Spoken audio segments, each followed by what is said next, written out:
She waited to be executed at dawn. Then 300 Apache warriors arrived. The rope was new. You could smell it, clean and sharp, like fresh-cut grass after a rare rain. It swung gently in the cold desert wind, whispering softly as if to assure the gathered townsfolk that justice would be swift, certain, final. Hannah felt the rope's shadow brush across her cheek and closed her eyes against the sting of sand that hissed over the gallows floorboards. She had been standing here since before first light, wrists raw from the hemp binding her hands, the stiff fabric of her torn calico dress crackling with dried mud and blood. She could taste the dust and the bitterness of fear deep in the back of her throat. It was the kind of morning when breathing hurt, each inhalation shallow, weighted by dread. Sheriff Thomas Finch moved behind her, boots creaking with each measured step. He wasn't a cruel man, just a man who believed in order. He'd given Hannah a tin cup of water an hour ago, murmuring something awkward about God's mercy.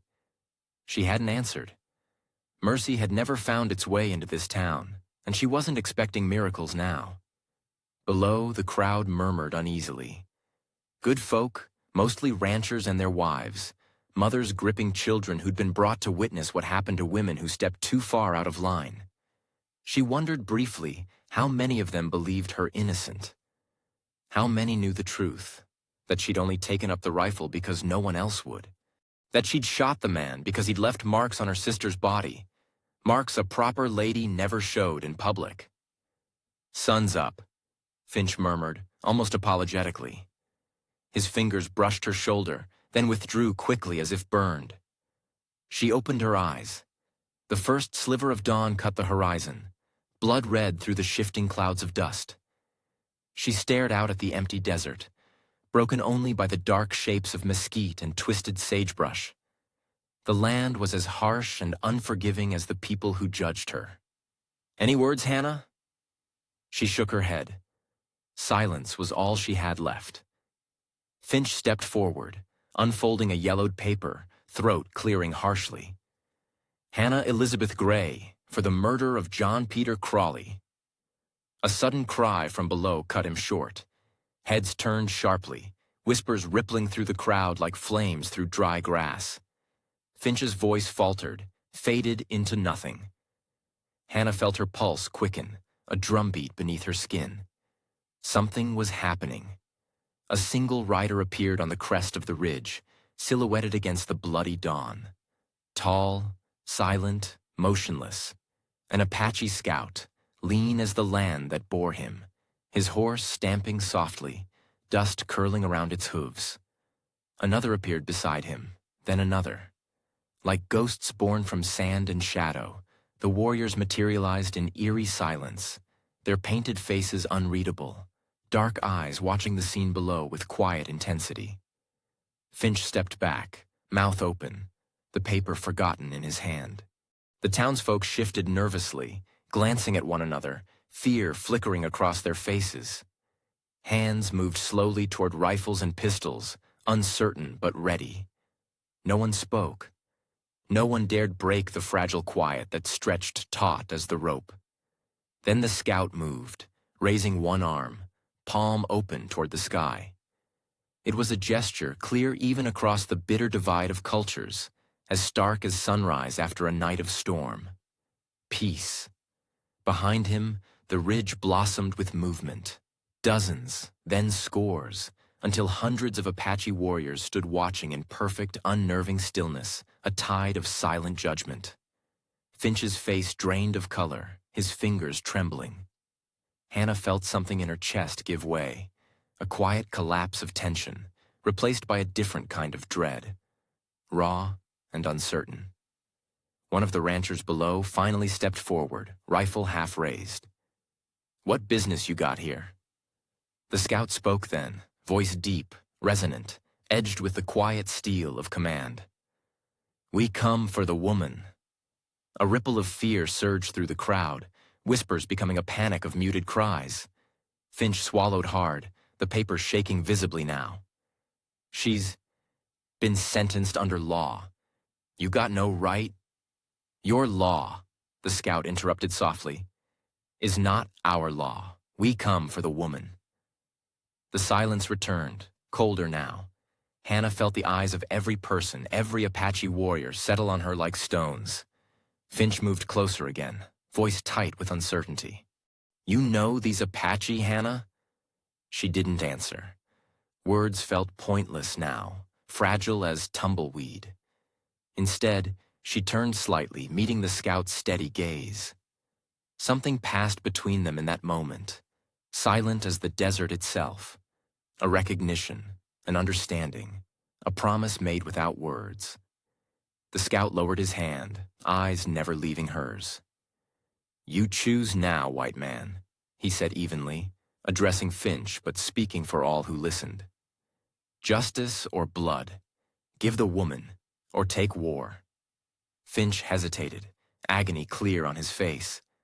The crowd stood frozen, each breath shallow, awaiting judgment.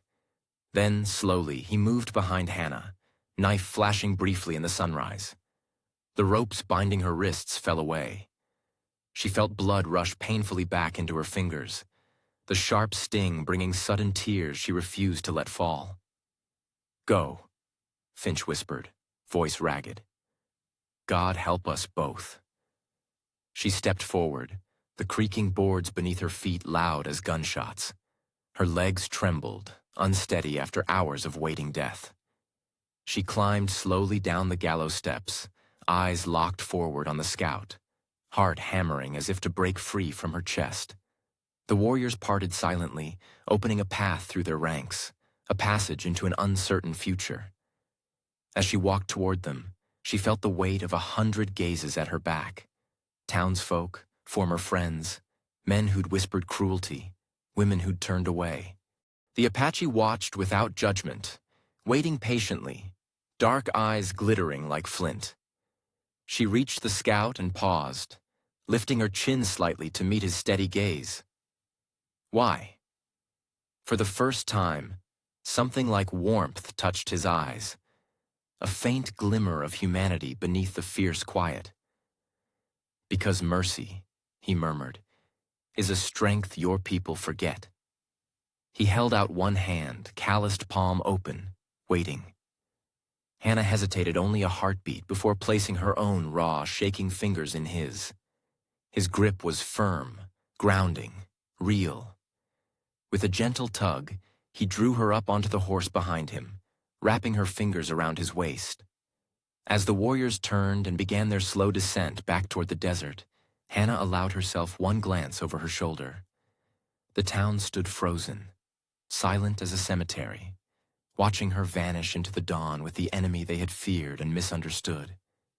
She felt the scout's back tense slightly, felt his quiet strength beneath her fingers. Ahead lay uncertainty, struggle, fear, but behind her was certain death. And in that moment, as the dust settled over their trail and the sun rose fully into the burning sky, Hannah knew she had chosen a different path. She had chosen life. The desert stretched before them in brutal silence, the air shimmering hot and clear, as if the land itself was holding its breath. Hannah felt every step of the scout's horse beneath her, muscles rippling under skin that smelled of dust, sweat, and sagebrush. She pressed her face into the rider's back, eyes closed, breathing in leather, wood smoke, and the subtle tang of horseflesh, as if those scents alone could anchor her to this impossible reality. They rode quietly, flanked by Apache warriors who moved through the terrain like living shadows, their ponies padding softly across sand and rock without disturbing even a single stone. Hannah felt their eyes on her from beneath painted brows, curious but guarded, reading her posture, her silence, her fear. She straightened her back, refusing to show weakness, even as her bones ached and her throat burned dry. When the riders finally slowed, the sun was at its cruelest height, shadows shrinking into pools of ink at their feet. The scout raised a hand, halting the warriors with a gesture so subtle it seemed more thought than motion. Hannah lifted her head, squinting into the harsh glare, and saw a small encampment set against a cluster of red sandstone cliffs, the narrow entrance hidden from casual view by a curtain of mesquite trees and tangled thorn brush. The Apache dismounted silently, horses moving forward to drink from a shallow creek fed by a trickle of water glinting silver in the blistering sunlight. The scout turned, eyes meeting hers briefly before he slipped down from the horse, holding out a hand to help her. She hesitated, only briefly, before taking his calloused palm once more. The ground felt hard and unsteady beneath her feet, her knees weak from exhaustion and relief. She stumbled slightly, gripping the scout's forearm until she found balance. He watched her quietly, patient as stone, eyes dark as thunderclouds beneath the red-painted stripe across his forehead. Hannah took a shaky breath, swallowing painfully around the dryness in her throat. "Thank you," she said quietly, voice hoarse, barely louder than the hiss of sand blowing through dry grass. "I don't know your name." He considered her briefly, then nodded, the gesture slow, deliberate. "You call me Tina, means stone, strong, not easy broken." Hannah nodded slowly, the meaning sinking in like cool water on burned skin. "Tina," she echoed quietly, testing the sound, feeling its weight settle softly in her chest. A flicker of acknowledgement passed through his dark eyes, brief and guarded. "You safe here," he said simply, then motioned toward the encampment. "Come." She followed him through a narrow gap between the cliffs, feeling eyes on her again. Women, children, elders emerging slowly from their shelters, watching the strange white woman who'd ridden into their midst. Their expressions were wary, some openly hostile, others merely cautious. Hannah felt a sudden pang of anxiety twist sharply in her chest, remembering the gallows and wondering if she'd traded one judgment for another. Tina stopped at a small shelter woven from willow branches and dry grass, shaded by cottonwood leaves rustling quietly in the thin breeze. He nodded toward the shaded interior. "Rest. Food come?" Hannah hesitated, meeting his gaze. "Why did you save me? You don't even know me." He regarded her quietly, head tilted slightly, as if considering how much truth she could bear. "You kill a man who hurt woman. You chose honor above your law." His voice softened slightly, gaze deepening.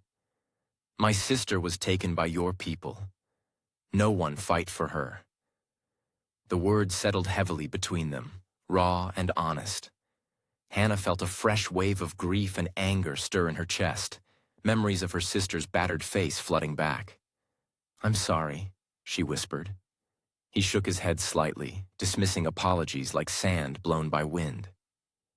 "Rest," he repeated, softer now, eyes unreadable once more. "Learn our ways, so you understand why you here." He left her then, disappearing into the maze of tents, leaving Hannah alone at the entrance of the shelter. Inside, shadows and silence waited patiently. She stepped carefully into the cool darkness, sinking down onto a woven blanket spread over the hard ground. Her body trembled with exhaustion and uncertainty, heart still racing from the day's horrors and revelations. She didn't know how long she sat there, staring numbly at the pattern of sunlight and shadow on the woven floor. Eventually, footsteps approached softly, and an elderly Apache woman entered silently, carrying a small clay bowl of steaming broth and strips of dried venison. Her eyes were sharp and wise, deeply lined by wind and sun. But there was kindness there too, cautious yet genuine. "Eat," the woman said in halting English, setting the bowl carefully on the blanket. "You have long journey, inside and out." Hannah nodded gratefully, lifting the bowl and sipping the hot broth slowly, feeling its warmth seep into her bones, easing some of the chill lodged deep in her chest. She glanced at the woman again, offering a hesitant smile. "My name's Hannah." The elder inclined her head, expression softening slightly. "I am Nasha," means owl. I see things others not see. Hannah felt the words slide over her skin, shivering lightly despite the desert heat. "Then tell me what you see," she murmured quietly, eyes searching Nasha's deeply lined face. Nasha studied her a long moment, expression thoughtful, almost sad. "I see storm inside you, anger, pain, many paths before you. Only you choose." She reached out slowly, touching Hannah's chest lightly, fingers warm and steady over her heart. "But you have strength here, stronger than rope, stronger than hate." Hannah swallowed hard, tears burning hot behind her eyes. "I don't feel strong," she whispered brokenly. Nasha nodded slowly, her gaze steady, unwavering. "Strength come later. First, you survive." She rose quietly, gathering the empty bowl, her eyes lingering on Hannah's face a moment longer. "Rest now. Tomorrow you begin." When Nasha stepped back into the sunlight, Hannah was left alone again, shadows lengthening slowly across the woven blanket. She lay back, feeling the hard earth beneath her spine, staring at the patterns of willow branches overhead, letting exhaustion pull her down into sleep. Yet even as she drifted off, the gallows rope swung again behind her closed eyes, the hiss of the desert wind whispering dark promises. She knew Nasha was right. Survival was only the beginning. Tomorrow she would awaken in a new world, among strangers whose kindness was born from strength, not weakness.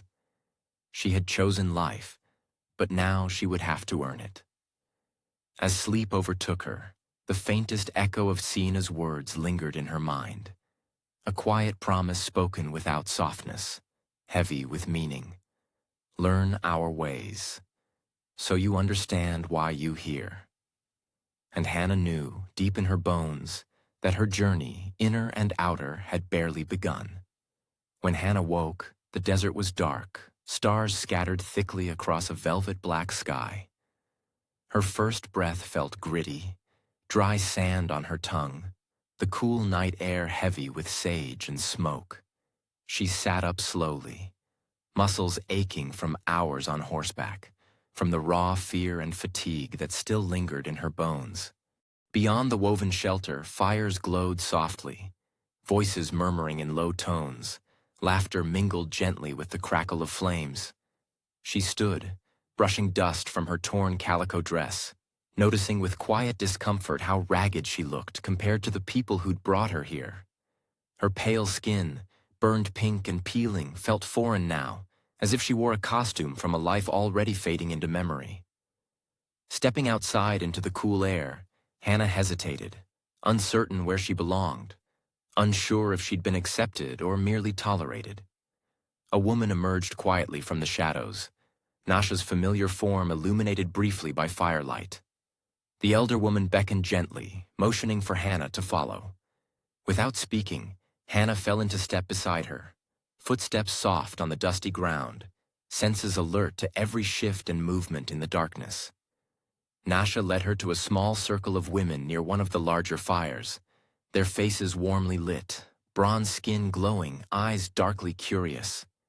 They worked in quiet conversation, weaving baskets, grinding maize, their hands moving rhythmically, skillfully. A space opened silently for Hannah, a woven blanket already waiting on the ground. Nasha motioned for her to sit. The women continued their tasks without pause, glancing up occasionally but never staring openly.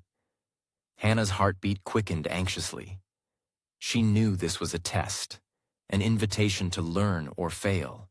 Beside her, Nasha settled with a soft sigh, passing Hannah a coil of split willow and dried grass, nodding gently toward the half-completed basket at her own feet. "You weave," Nasha instructed softly, her voice quiet but firm. "Hands speak better than words." Hannah took the materials, feeling their texture, supple willow, brittle grass, foreign but strangely comforting in her fingers. She watched closely, studying the subtle movement of Nasha's hands as they twisted and bound, pattern emerging clearly, beautifully. Hesitantly, Hannah mirrored her movements, awkward at first, fingers fumbling, but slowly finding rhythm. Time stretched softly, measured by the fire's whisper, the quiet rustle of hands moving together. The women spoke occasionally, voices gentle as wind through mesquite, words floating just beyond Hannah's comprehension, mingled Apache and broken English, a language of careful understanding. Slowly, Hannah's tension began to ease, the steady motion of weaving calming her heartbeat, centering her mind. She felt the quiet acceptance of the women around her. Not warmth exactly, but acknowledgement, recognition of effort. Nasha glanced at her work occasionally, correcting with a touch, a nod, never harsh, simply patient. Eventually, one younger woman, dark hair pulled neatly back, smiled faintly at Hannah's basket. "Not bad," she said quietly, accent strong but words clear. "Maybe you belong." Hannah felt a sudden flush of gratitude, warmth spreading through her chest at the small kindness. "Thank you," she whispered softly, meaning far more than the weaving alone. The woman nodded slightly, eyes gentle yet guarded. "I am Dolly," she offered, then returned silently to her own work, fingers moving deftly through grass and willow. Nasha watched quietly, eyes deep and unreadable. Eventually she spoke, voice low, reflective. "Weaving is life," she murmured, her words addressed to Hannah but meant for all who listened. Strong, weak, beautiful, flawed, all woven together. She held up her basket, fingers tracing gently over an imperfection, a missed loop barely noticeable in the elegant design. "Mistake makes basket strong. Life same. No mistakes, no strength." Hannah absorbed her words quietly, fingers still moving slowly, carefully through the patterns, understanding deeper now. She had come here imperfect, damaged by the cruelty she'd known, carrying wounds that ran deeper than the rope burns on her wrists. Yet these women, this community, accepted flaws as strength, survival as beauty. She felt the basket's shape solidifying in her hands, her motions becoming more fluid, confident. Silence settled again, comfortable this time, a quiet companionship growing with each passing moment. She didn't know how long they sat, weaving together beneath the endless stars. But when she finally looked down, a small, sturdy basket rested in her hands, imperfect yet strong. A quiet testament to Nasha's wisdom. As the fire burned lower, the circle of women slowly dispersed, murmuring quiet farewells in Apache, nodding respectfully as they passed. Soon only Nasha and Hannah remained, firelight flickering gently over their faces, the air growing colder, stiller. Nasha set aside her basket, turning to Hannah with quiet seriousness. "You learn fast," she said softly, eyes gentle yet searching. "Hands already know truth heart afraid to say." Hannah felt her breath catch lightly, emotion tightening her chest. "I'm not sure what that truth is," she admitted quietly. "I don't know why I'm here." Nasha regarded her silently, expression patient, wise. "You here because you fight," she answered simply, voice quiet yet firm. "But now you fight inside. Anger not enough. Need more." "More?" Hannah echoed softly, fingers twisting nervously around the edges of the basket. "What else is there?" Nasha's eyes softened slightly, warmth touching her gaze for the first time. "Understanding," she murmured. "Mercy, honor. To live here, among us, you must choose all." Hannah looked down, firelight tracing delicate shadows across the woven grass. "I never had much mercy," she whispered quietly, haunted by memories of gunfire, blood spilled in defense of a sister already broken. Nasha touched her arm lightly, gentle pressure grounding, comforting. "Mercy hardest lesson," she said quietly, voice low, firm with understanding born from sorrow. "But strongest power. To heal, must first forgive, yourself, others." Hannah felt tears rise suddenly, unexpected, sharp with relief and grief both. "How?" she whispered, voice breaking softly. "How do I forgive?" Nasha regarded her quietly, eyes steady, knowing. "Slowly," she murmured. "One weave at a time, like basket forgiveness grow, mistakes, pain, woven into strength." The elder rose slowly, offering her hand gently to help Hannah stand. Around them, the encampment had grown silent, stars burning quietly overhead. Hannah stood, basket clutched close, fingers still trembling slightly, eyes damp with tears she refused to shed. Nasha smiled faintly, reassurance in her gentle gaze. "Rest now," she murmured softly. "Tomorrow brings new lesson." She left Hannah standing quietly by the fire, basket warm in her hands, heart lighter yet deeply unsettled. Mercy, forgiveness, words alien to the harsh world she'd known, yet now vital as air in the new life she'd chosen. She walked slowly back toward her shelter, steps soft beneath stars glittering cold and distant. She passed Sina, standing quietly near the horses, eyes watchful, darkly unreadable in the dim glow. He nodded briefly as she passed, gaze flickering momentarily to the basket in her hands. She paused briefly, holding it up in quiet acknowledgement, an offering of understanding born from Nasha's wisdom. Sina met her eyes, silent approval passing wordlessly between them. "Weave tight," he murmured softly, voice gentle yet strong. "Basket holds life." She nodded slowly, understanding deeply now. She carried more than a basket back to her shelter that night. She carried hope, fragile yet strong, imperfect yet beautiful, woven carefully from mistakes, pain, mercy. And for the first time since she'd stood beneath the gallows rope, Hannah felt a whisper of peace settle softly in her heart, fragile as woven grass, yet powerful enough to hold the life she'd begun to rebuild beneath the endless Apache sky. Dawn rose pale and brittle, the kind of light that felt sharp on the skin. Hannah opened her eyes to the chill air of the desert morning, the woven grass mat beneath her stiff from the cold night.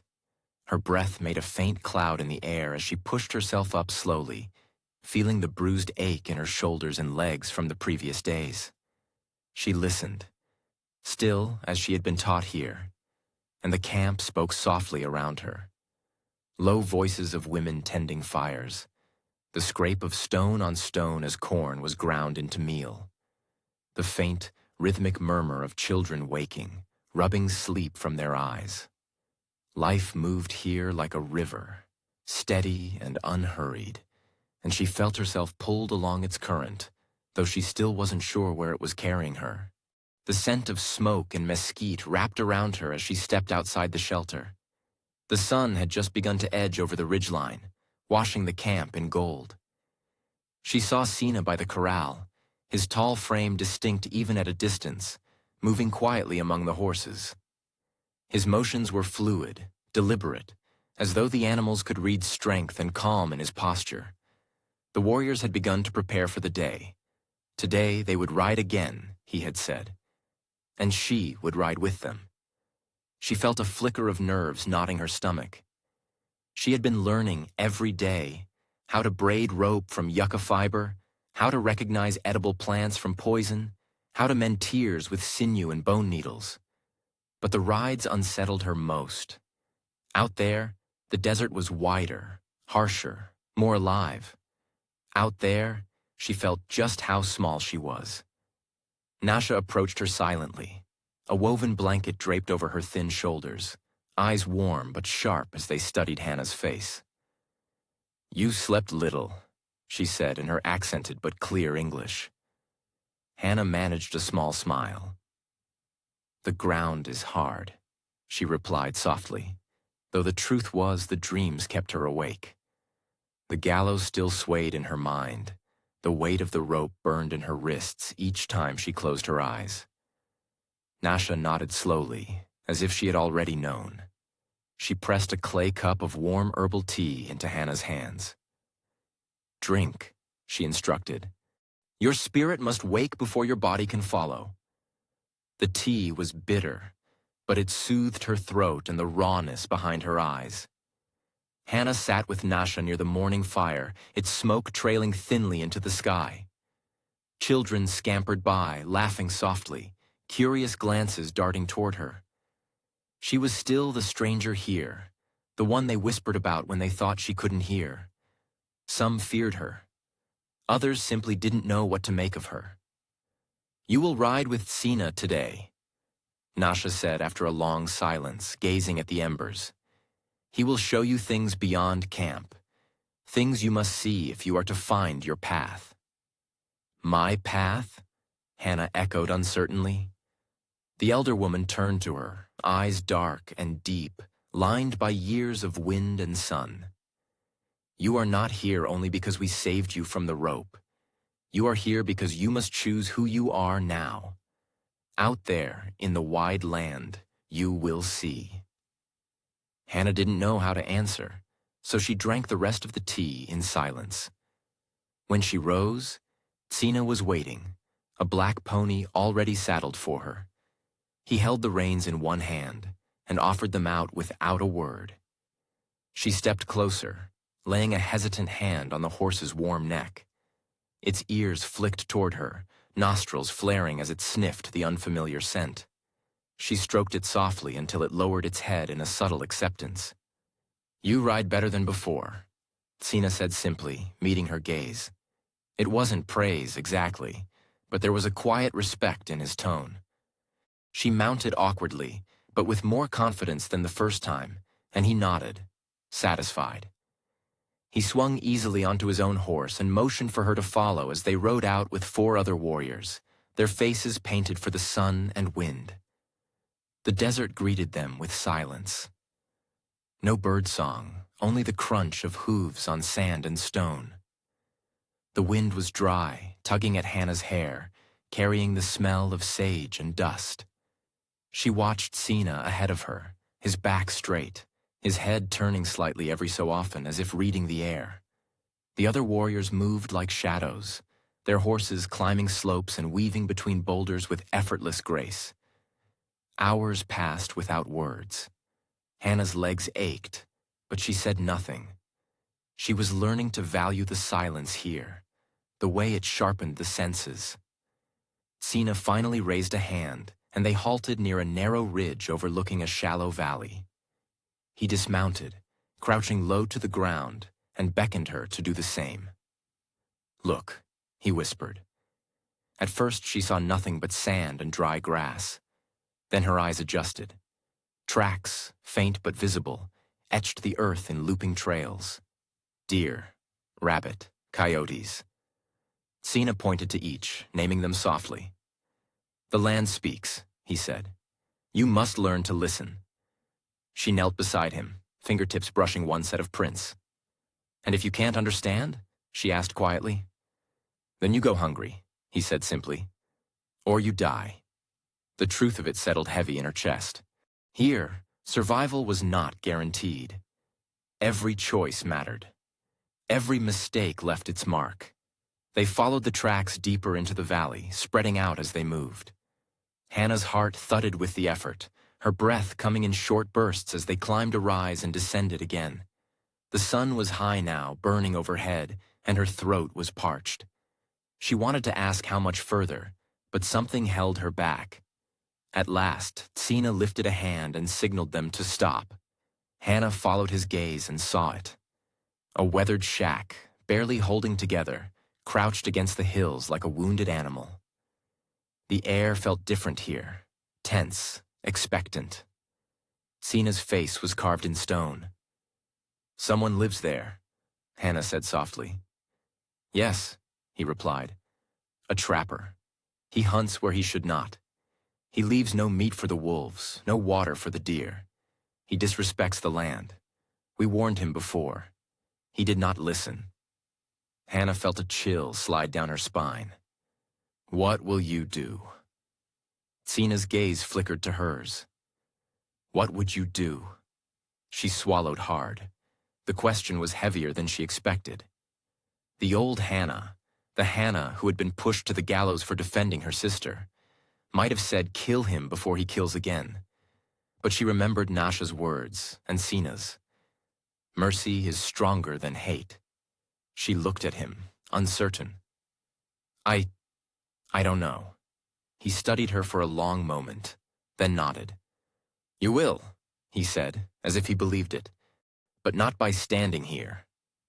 He dismounted and began walking toward the shack, hands open, rifle slung behind him. Hannah hesitated, then followed, heart hammering. The other warriors hung back, watchful and silent. The door opened suddenly and a man stepped out, ragged and hard-eyed, a rifle already aimed. Hannah froze. The trapper's face twisted when he saw her. You, he spat. I heard they hanged you. She couldn't speak. Her throat felt tight as the rope that had nearly ended her life. We come to speak, Sina said calmly, his voice steady though the gun barrel was pointed at his chest. You are taking too much from the land.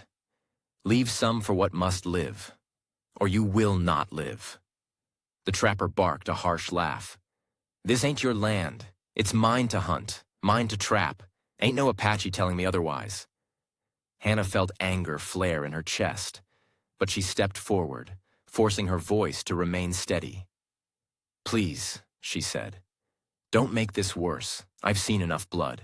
You have a choice now. The man's eyes flickered uncertainly. He looked at her, then at Sina, then back at the shack as if measuring his options. Finally, he spat into the dirt and lowered the rifle, though his jaw was tight with resentment. Fine. Get off my porch. Sina inclined his head once, a gesture of respect even in the face of hatred. You have been warned, he said softly. Do not ignore the land again. They retreated slowly, backs straight, never turning fully until the shack was far behind them. Only then did Hannah feel the weight of breath leave her lungs. She looked at Sina, uncertain if they had won or simply delayed the inevitable. You chose mercy, Sina said quietly, reading her thoughts. That is strength, not weakness. She shook her head. He still hates us. He'll never change. Maybe not, Sina said, mounting his horse. But you have changed. That is enough for now. They rode back in silence, the sun dipping low, throwing long shadows across the sand. Hannah felt the desert wind on her face and realized something had shifted inside her. She had faced fear today. Not only the trapper's rifle, but the darker part of herself that longed for vengeance. She had chosen differently. As the camp came into view, fires flickering like stars scattered across the ground, Hannah knew she was no longer the woman who had stood beneath the gallows rope. She was becoming someone new, someone stronger, though the road ahead was still uncertain. She thought of Nasha's lesson, of baskets woven tight with flaws and mistakes, and she understood. The choice to heal was hers now, and she would make it again, one breath, one day, one weave at a time.